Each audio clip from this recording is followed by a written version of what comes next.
के न्यूज, खबरों का सारथी।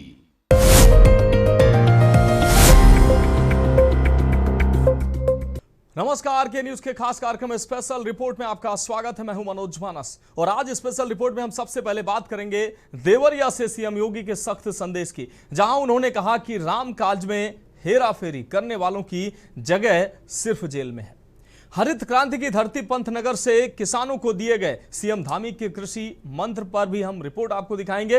वहीं हम बात करेंगे छत्तीसगढ़ की दबंग बेटी के बारात लौटाने वाले हौसले की, और चलते चलते बात दांव से अलग स्मार्ट सिटी आगरा की जमीनी हकीकत हम आपको दिखाएंगे। तो चलिए चलते हैं खबरों के विस्तार में और पहली अहम रिपोर्ट का रुख करेंगे। उत्तर प्रदेश के मुख्यमंत्री योगी आदित्यनाथ शुक्रवार को देवरिया के दौरे पर रहे। यहां उन्होंने करोड़ों रुपए की विकास योजनाओं की सौगात दी, लेकिन इस दौरे की सबसे बड़ी सुर्खियां बनी सीएम योगी के तल्ख तेवर, राम मंदिर चंदे में, राम मंदिर के चढ़ावे में हेराफेरी करने वाले और भ्रष्टाचार में लिप्त लोगों को मुख्यमंत्री ने देवरिया की धरती से बेहद कड़ा संदेश दिया। सीएम ने साफ कहा कि राम काज में बाधा डालने वालों और प्रभु के नाम पर हेराफेरी करने वालों को बख्शा नहीं जाएगा। क्या कुछ कहा मुख्यमंत्री ने और कैसे उनके तेवरों से विरोधी खेमे में खलबली मच गई, इस खास रिपोर्ट में देखिए।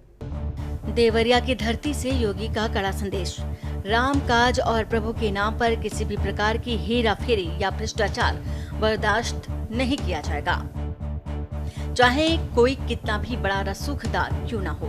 अगर उसने जनता की गाढ़ी कमाई या मंदिर के चंदे में धांधली की है तो उसकी सही जगह सिर्फ जेल की सलाखी है। सरकार अपराध और भ्रष्टाचार के खिलाफ जीरो टॉलरेंस की नीति पर काम कर रही है और इस मामले में भी किसी को कोई रियायत नहीं मिलेगी। जो लोग कभी भगवान राम के अस्तित्व पर सवाल उठाते थे, आज वे अपनी राजनीतिक रोटियां सेकने के लिए नए नए पैतरे आजमा रहे हैं। पहले की सरकारों में जहां विकास कार्य ठप्प पड़े रहते थे, आज वहीं यूपी के हर जिले में बिना भेदभाव के विकास की बड़ी परियोजनाएं जमीन पर उतर रही हैं। देवरिया की धरती पर जब सूबे के मुखिया योगी आदित्यनाथ का हेलीकॉप्टर उतरा तो माहौल पूरी तरह से चुनावी और विकास के रंग में रंगा नजर आया। सीएम योगी ने यहां जनपद को विकास की बड़ी सौगातें दी, विकास कार्यों का लोकार्पण और शिलान्यास किया, लेकिन मंच संभालते ही मुख्यमंत्री के तेवर पूरी तरह से बदले हुए नजर आए। सीएम के निशाने पर वे लोग थे जिन्होंने राम मंदिर के नाम पर सियासत की या फिर चंदे में हेराफेरी की कोशिश की।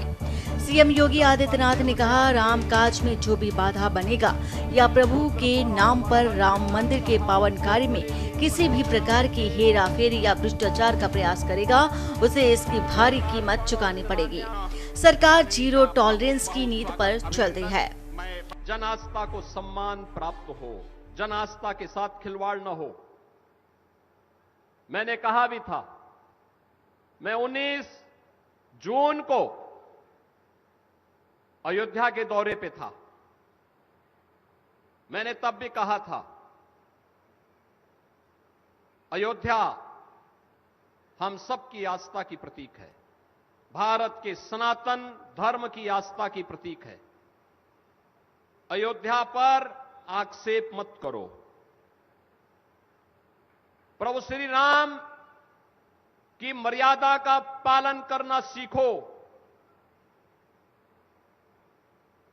और अयोध्या के बारे में जो कदपे समाचार मिल रहे थे, हमने कहा था एसआईटी गठित की गई है। एसआईटी की रिपोर्ट आने के साथ ही हमारी कार्रवाई भी प्रारंभ हो जाएगी और आपने देखा होगा एसआईटी की रिपोर्ट आई, तुरंत कार्रवाई प्रारंभ हो गई। और मैं आश्वस्त करता हूं, जो मैंने कहा था, दूध का दूध और पानी का पानी हम करके रहेंगे। मुख्यमंत्री योगी आदित्यनाथ की सख्त चेतावनी के दौरान पांडाल जय श्री राम के नारों से गूंज उठा। दरअसल राम मंदिर चंदा हेराफेरी मामले को लेकर पिछले कुछ समय से लगातार बयानबाजियां हो रही थी। सीएम योगी ने साफ कर दिया कि सनातन धर्म और प्रभु श्री राम की आस्था से खिलवाड़ करने वाले किसी भी दोषी को बख्शा नहीं जाएगा। मुख्यमंत्री ने विपक्ष पर भी परोक्ष रूप से निशाना साधा और कहा कि जो लोग पहले राम के अस्तित्व पर सवाल उठाते थे, आज वे जनता को गुमराह करने के लिए नए नए पैतरे आजमा रहे हैं। तल्ख तेवरों के साथ साथ सीएम योगी ने देवरिया की जनता को भरोसा दिलाया कि विकास की रफ्तार थमेगी नहीं और वहीं कानून व्यवस्था से लेकर युवाओं के रोजगार तक सरकार हर मोर्चे पर मुस्तैदी से काम कर रही है। लेकिन इस पूरी सभा का सबसे बड़ा टेक वे यही रहा कि भ्रष्टाचार और आस्था के अपमान या योगी सरकार का बुलडोजर एक्शन और सख्त होने वाला है। बहरहाल देवरिया में सीएम योगी का यह रूप बता रहा है कि आने वाले दिनों में राम मंदिर के चंदे से जुड़े मामले में जांच एजेंसियां और सख्त कार्रवाई कर सकती हैं। मुख्यमंत्री के इन तीखे तेवरों ने आपराधिक और भ्रष्टाचारियों की नींद भी उड़ा दी है। स्पेशल डेस्क के न्यूज इंडिया।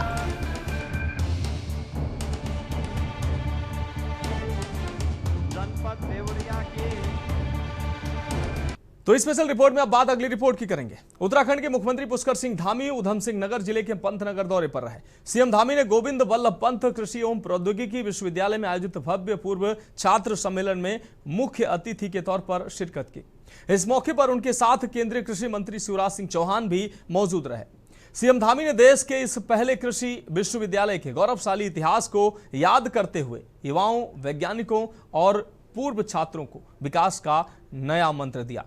क्या कुछ खास रहा सीएम के इस दौरे में और कौन सी बड़ी बातें उन्होंने यहां पर कही, इस रिपोर्ट में देखें। सीएम धामी के संबोधन की बड़ी बातें। पंतनगर विश्वविद्यालय देश में हरित क्रांति की जननी है। यहाँ की मिट्टी और यहाँ के वैज्ञानिकों ने देश को खाद्यान्न संकट से उबारा है। इस विश्वविद्यालय के पूर्व छात्र आज पूरी दुनिया में देश का नाम रोशन कर रहे हैं। अब पारंपरिक खेती के साथ साथ कृषि में आर्टिफिशियल इंटेलिजेंस यानी कि एआई, ड्रोन और आधुनिक स्टार्टअप्स को बढ़ावा देना समय की मांग है। हमारी सरकार इसी मूल मंत्र पर काम कर रही है और किसानों और युवाओं की हर समस्या का समाधान प्राथमिकता के आधार पर किया जा रहा है। अन्नदाताओं को बीज खरीदने से लेकर उनकी फसल को सही बाजार दिलाने तक सरकार हर मोड़ पर किसानों के साथ मुस्तैदी के साथ खड़ी है। उत्तराखंड को जैविक राज्य और मिलेट्स यानी कि मोटी अनाज का हब बनाने के लिए हम एप्पल मिशन, कीवी मिशन जैसी की योजनाओं को तेजी से धरातल पर उतार रहे हैं। भूमि की सेहत सुधारने और लोगों को रसायन मुक्त भोजन देने के लिए प्राकृतिक खेती को आंदोलन बनाना होगा। पंतनगर के युवाओं को केवल नौकरी पाने वाला नहीं बल्कि नए कृषि स्टार्टअप शुरू कर नौकरी देने वाला बनाना होगा। हमारा लक्ष्य उत्तराखंड को देश का अग्रणी और सर्वश्रेष्ठ राज्य बनाना है और इनमें कृषि विश्वविद्यालय की भूमिका सबसे ज्यादा अहम है। देश में हरित क्रांति की जननी कहे जाने वाली पंतनगर कृषि विश्वविद्यालय का कैंपस शुक्रवार को एक बार फिर से इतिहास का गवाह बना। मौका था विशिष्ट पूर्व छात्र सम्मेलन का, जहां पर देश विदेश में अपनी धाक जमा चुके इस यूनिवर्सिटी के पूर्व छात्र यानी कि एलुमनाई एकजुट हुए और इस भव्य कार्यक्रम में पहुंचे सूबे के मुखिया पुष्कर सिंह धामी का जोरदार स्वागत हुआ। मुख्यमंत्री ने दीप जलाकर कार्यशाला का शुभारंभ किया। मंच पर उनके साथ केंद्रीय मंत्री और केंद्रीय कृषि मंत्री शिवराज सिंह चौहान की मौजूदगी ने इस कार्यक्रम के मायने को और भी ज्यादा बढ़ा दिया। इस मौके पर सीएम धामी ने कहा कि पंतनगर विश्वविद्यालय का अपना बहुत गौरवशाली अतीत रहा है। यहाँ से निकले वैज्ञानिक आज और छात्र पूरी दुनिया में आज उत्तराखंड और देश का नाम रोशन कर रहे हैं। सीएम धामी ने कहा कि हमारी सरकार सरलीकरण, समाधान और संतुष्टिकरण के मंत्र पर काम कर रही है। देश को विकसित बनाने का सपना तभी पूरा होगा जब हमारा अन्नदाता, हमारे युवा और हमारी कृषि तकनीकी सुदृढ़ होगी। वल्लभ पंत कृषि एवं प्रौद्योगिकी विश्वविद्यालय केवल एक शिक्षण संस्थान नहीं है, बल्कि ये हमेशा से भारत की कृषि के क्रांति का एक महत्वपूर्ण केंद्र रहा है। इस विश्वविद्यालय ने देश को ऐसे ऐसे वैज्ञानिक दिए हैं, प्रशासक दिए हैं, अनेक उद्यमी दिए हैं, बड़े बड़े इंजीनियर दिए हैं, नीति निर्माता और कृषि विशेषज्ञ दिए हैं, जिन्होंने राष्ट्रीय और अंतर्राष्ट्रीय स्तर पर अपनी विशिष्ट पहचान बनाई है। मेरा मानना है कि विश्वविद्यालय में आयोजित ये 3.0 ब्रेन एक कार्यशाला मात्र नहीं है, बल्कि ज्ञान, अनुभव, नवाचार और भविष्य की संभावनाओं को जोड़ने वाला एक बहुत सशक्त मंच है। मुझे खुशी है कि इस कार्यक्रम में इसका विषय boosting research, academic innovation and networking वर्तमान समय की सबसे बड़ी जो आवश्यकता है उसको सामने रखता है। मुझे पूरा विश्वास है कि इस कार्यशाला में होने वाला विचार विमर्श कृषि, कृषि शिक्षा, अनुसंधान, नवाचार और ग्रामीण विकास और उत्तराखंड की समृद्धि की नई दिशा प्रदान करेगा। मैं विश्वविद्यालय के कुलपति डॉक्टर शिवेंद्र कश्यप जी, आयोजन सचिव डॉक्टर विपिन ध्यानी जी, विशेषकर हमारे उन सभी पुरातन छात्रों को बधाई देता हूं जिन्होंने इस कार्यक्रम में आज अपना सहभाग भी किया है और इस आयोजन को करने में अपनी महत्वपूर्ण भूमिका भी निभाई है। साथियों, आप सभी पुरातन छात्र इस विश्वविद्यालय की सबसे बड़ी शक्ति है और सबसे अमूल्य धरोहर है, क्योंकि किसी भी संस्थान की वास्तविक पहचान केवल उसकी इमारतों से नहीं होती है, बल्कि उनसे निकले हुए उन विद्यार्थियों से होती है जो अपने ज्ञान से, कर्म से, उपलब्धियों से समाज को एक दिशा देने का काम करते हैं। जब उनका नाम आगे बढ़ता है, उनका मान सम्मान होता है, तो विश्वविद्यालय स्वतः ही उससे जुड़ जाता है। ये हरित क्रांति का स्वतः ही नाम पूरी दुनिया के अंदर चला जाता है। आप सभी ने अपने अपने क्षेत्रों में बहुत उत्कृष्ट कार्य करके विश्वविद्यालय का ही नहीं बल्कि देश का गौरव बढ़ाया है। आपको बता दें कि पंतनगर के मंच से सीएम धामी ने न सिर्फ विश्वविद्यालय के विकास मॉडल पर चर्चा की, बल्कि उत्तराखंड को आधुनिक कृषि राज्य बनाने का संकल्प भी दोहराया है। इस दौरान मुख्यमंत्री धामी ने आर्टिफिशियल इंटेलिजेंस यानी कि एआई और कृषि क्षेत्र में नए स्टार्टअप्स पर विशेष जोर दिया। पूर्व छात्र सम्मेलन के बाद सीएम धामी और केंद्रीय कृषि मंत्री शिवराज सिंह चौहान रुद्रपुर के गांधी मैदान में खेत बचाओ अभियान के तहत आयोजित किसान संवाद में भी शामिल हुए, जहां पर प्राकृतिक खेती को बढ़ावा देने और किसानों की आय दोगुनी करने का खाका खींचा गया। बताया गया है कि बीज से लेकर बाजार तक हमारी सरकार किसानों को हर कदम पर सुरक्षा देना और सुरक्षा का कवच भी दे रही है। मिलेट, एप्पल और कीवी मिशन जैसी योजनाएं राज्य के पहाड़ी और मैदानी इलाकों की तस्वीर बदल रही है और पंतनगर के वैज्ञानिकों और पूर्व छात्रों के तकनीक सहयोग से हम उत्तराखंड को देश का अग्रणी राज्य बनाने की दिशा में तेजी से आगे बढ़ रहे हैं। सीएम धामी का ये पंतनगर दौरा केवल एक सम्मेलन तक सीमित नहीं था, बल्कि इसके जरिए राज्य सरकार ने कृषि अनुसंधान, तकनीकी नवाचार और किसानों की समृद्धि के रोड मैप को और मजबूती दी है। स्पेशल डेस्क के न्यूज़ इंडिया।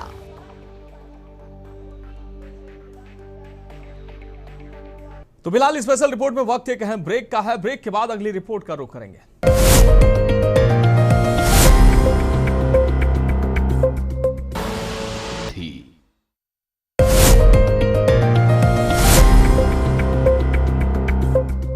तो स्पेशल रिपोर्ट में अब बात अगली रिपोर्ट की करेंगे। शादी का मंडप सजा था, हाथों में पिया की नाम की मेहंदी रची जा चुकी थी और आंखों में थे आने वाले नए जीवन के खूबसूरत सपने। लेकिन जब दूल्हा 7 जन्मों का साथ निभाने की बजाय शराब के नशे में धुत होकर मंडप में पहुंचा, तो इस दुल्हन ने जो किया उसने पूरे समाज की आंखें खोल दी हैं। छत्तीसगढ़ के जांजगीर चांपा में एक बेटी ने नशेड़ी दूल्हे को ऐसा सबक सिखाया जिसकी गूंज अब पूरे देश में सुनाई दे रही है। हर लड़की की तरह मुस्कान प्रधान ने भी अपने विवाह को लेकर अनगिनत सपने संजोए थे। महीनों पहले रिश्ता तय हुआ, तैयारियां हुई और 23 जून की रात वह शुभ घड़ी भी आ गई जब खोखरा गांव से बारात उसके दरवाजे पहुंची। पर खुशियों का माहौल उस वक्त सन्नाटे में बदल गया जब दूल्हा कार से उतरकर लड़खड़ाते कदमों से द्वार पूजा के लिए पहुंचा। दूल्हे की हालत देखकर लोगों के बीच चर्चा शुरू हुई और बात दुल्हन मुस्कान तक पहुंच गई। बहरहाल मुस्कान ने हालात को समझने में देर नहीं की। उसने साफ शब्दों में कहा कि वह ऐसे व्यक्ति के साथ अपना जीवन नहीं बिता सकती जो शादी जैसे पवित्र अवसर पर भी शराब के नशे में हो। इसके बाद उसने शादी से इनकार कर दिया। दुल्हन के इस फैसले से जहां बारातियों में हड़कंप मच गया, वहीं परिवार ने बेटी के निर्णय का पूरा समर्थन किया। कुछ देर तक दोनों पक्षों में विवाद और धक्का मुक्की की स्थिति बनी रही, जिसके बाद पुलिस को हस्तक्षेप करना पड़ा। आखिरकार बारात बिना दुल्हन की वापस लौट गए। 23 तारीख के शादी रही से जब द्वार पूजा टाइम जब पूजा करे गई तब बहुत ज्यादा लड़का शराब पी के आए रही से, तो मैं घर से बाहर से देखे तब फिर मैं गया, फिर उस हालत में देखे तो मन में सोचे कि मैं लड़का से शादी नहीं करना, फिर जाके 2-3 थप्पड़ लगाए, फिर बोले कि मैं तो शादी नहीं करता, मैं धोखा दे बोल के। पहले तो अच्छा है बोला रही से, लेकिन झूठ बोल रही थी हर चीज कि मैं दारू नहीं पिया बोल के, लेकिन वो दिन बहुत ज्यादा पिए रही सब। जो अच्छा से रहे मोल पास पाला पोसा है, अच्छा से रखा है, जो दारू नशा मत पिया है और अच्छा से रखा है। मोल बहुत अच्छा लगा था कि मुझे शादी टूट गया, मोल कोई अफसोस नाम की चीज नहीं है। ऐसे शराब पीने वाला लड़का से मैं शादी नहीं कराऊँ, मोल बहुत अच्छा। हर लड़की मोरे जैसे कराए कि कोई शराब पीने वाला लड़का से शादी मत कराए, बहुत अच्छा लगा थे। आपको बता दें कि मुस्कान का यह फैसला अचानक नहीं था, इसके पीछे वर्षों का दर्द और संघर्ष छिपा है। मुस्कान की मां बताती हैं कि उसके पिता शराब के आदी थे। नशे की वजह से परिवार ने आर्थिक और सामाजिक दोनों तरह की परेशानियां झेली। जब मुस्कान छोटी थी तभी उसने शराब के कारण घर टूटते और रिश्ते बिखरते देखे थे। गरीबी के बावजूद मुस्कान ने पढ़ाई की और सिलाई कढ़ाई का काम करके परिवार की जिम्मेदारियों में हाथ बटाया। ऐसे में जब उसकी शादी का समय आया और दुल्हा नशे की हालत में सामने आया तो उसने वही फैसला लिया जो उसके आत्मसम्मान और भविष्य के लिए सही था। तीन लड़की एक लड़का है सर, और अब लड़का घूम रहा होगा इसको शादी कराने की सोचे कि कई दिन बोली इसमें पूछे लड़का ला तो कई दिन बोली कि शराब नहीं पिया है।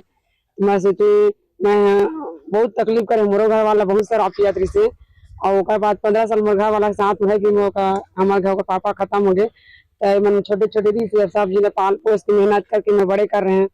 और फिर मैं गुड़िया की शादी करे तो मैं सोची वो दमान था दारू मत पिया है, शराब मत पिया, इसे की सोच में दे दूँ बड़े मन कर से मैं सलाह लिए, लेकिन वो मन कर मैं पूछे नहीं तो कैसे कि मैं अपन मर्जी से हम सलाह लेके कह दें कल मैं क्षमा चाहता बड़े मन के। और फिर अब देखे तो लड़का सही सही लगी, अब फिर सगाई दिन ऐसा तो फिर वो पी के आ रिश्ता मोला लगी, तो मैं गुड़िया से बोले बेटा वो लड़का जो शराब पी के आया है बेटा शादी नहीं करन तो कतो लड़का मिल जाये, और बेटी कैसे हमें एक बार ले क्षमा दे दे। कोसमंदा गांव से उठी यह आवाज अब पूरे जिले में चर्चा का विषय बन चुकी है। मुस्कान के साहसिक कदम की जानकारी मिलने पर जिला प्रशासन, पुलिस विभाग और कई सामाजिक संगठनों ने उसका सम्मान किया।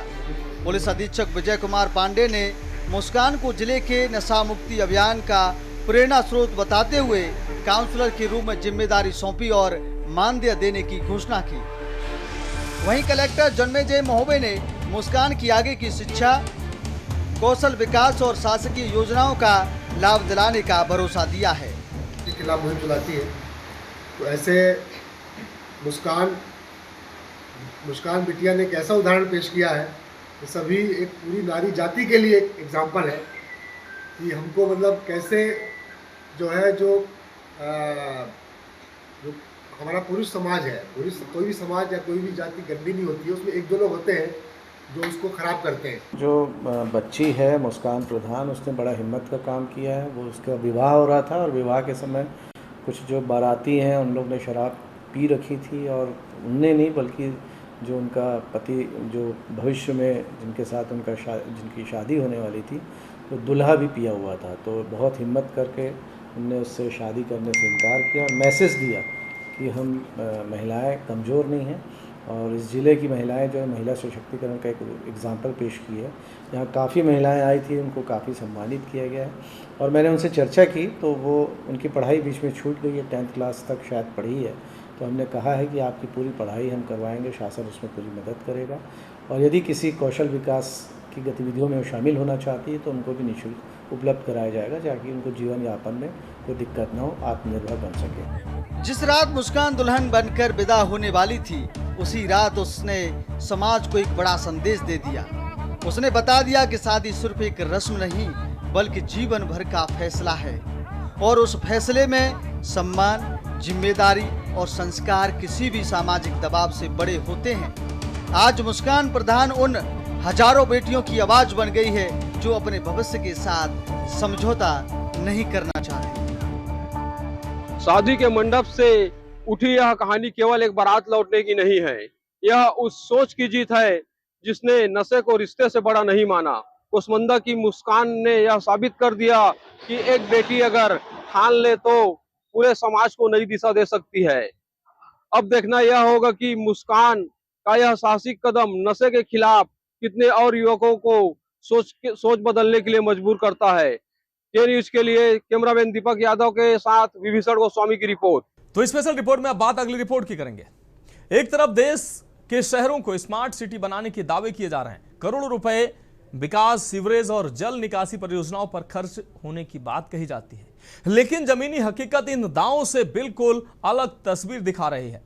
मानसून दस्तक देने वाला है। हर साल की तरह इस बार भी नालों की सफाई और जल भराव रोकने के दावे किए गए हैं, लेकिन जब जिम्मेदार नहीं जागे तो आगरा से विरोध की एक ऐसी तस्वीर सामने आई जिसने पूरे सिस्टम पर सवाल खड़े कर दिए हैं। इस रिपोर्ट में देखिए। ये तस्वीरें आगरा की हैं, जहां स्मार्ट सिटी का दावा करने वाले शहर में एक भाजपा पार्षद को अपना जन्मदिन नाले के बीच मनाकर विरोध दर्ज कराना पड़ा। पार्षद किशन नायक नाले में खड़े हैं, सामने मेज रखी है, उस पर जन्मदिन का केक रखा है और चारों ओर गंदगी से भरा नाला। ये किसी कार्यक्रम का मंच नहीं बल्कि व्यवस्था की नाकामी का प्रतीक बन चुका है।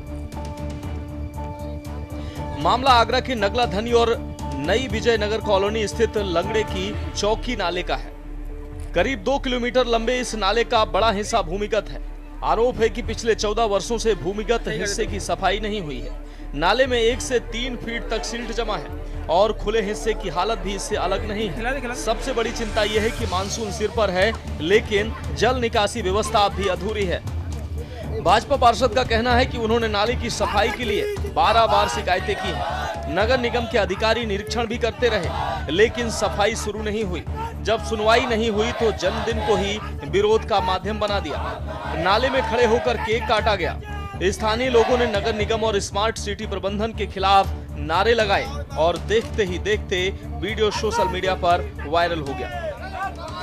नाया ने कितने दर्जनों लेटर तो मैंने दे दिए, देने के बाद में भी अभी तक किसी का ध्यान नहीं है। मैंने ऐसे ने साहब अपने सुप्रिय गौतम जी को भी नाले का सर्वेक्षण करवाया, 2 बार वो भी आकर के चले गए। मेरे को आश्वासन दे दिया कि मैं नाले की सफाई करवाता हूँ। आने के बाद में डॉक्टर साहब जो है संजीव वर्मा जी, उनको भी मैंने कहा, बार मैंने देखी, एक बार वो भी आकर के चले गए कि उन्होंने भी नाले की तरफ कोई ध्यान नहीं दिया।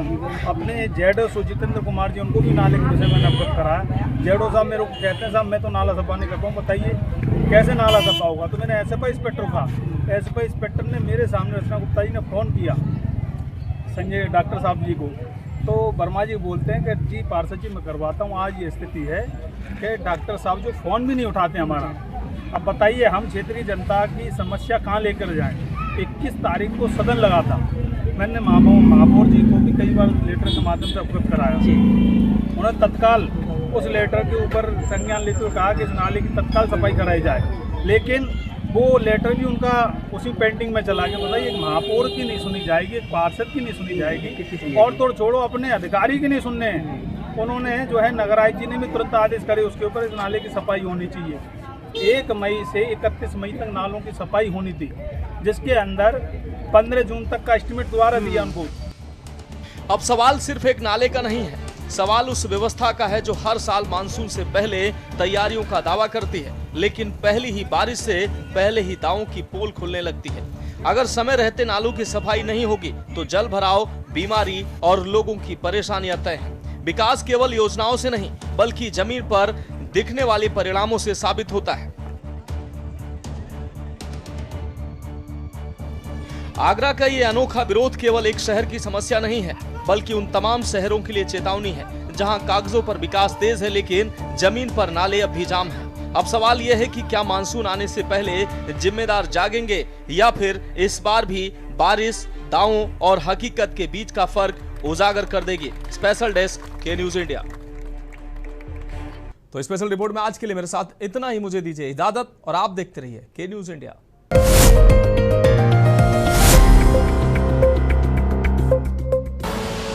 आप देख रहे हैं के न्यूज, खबरों का सारथी।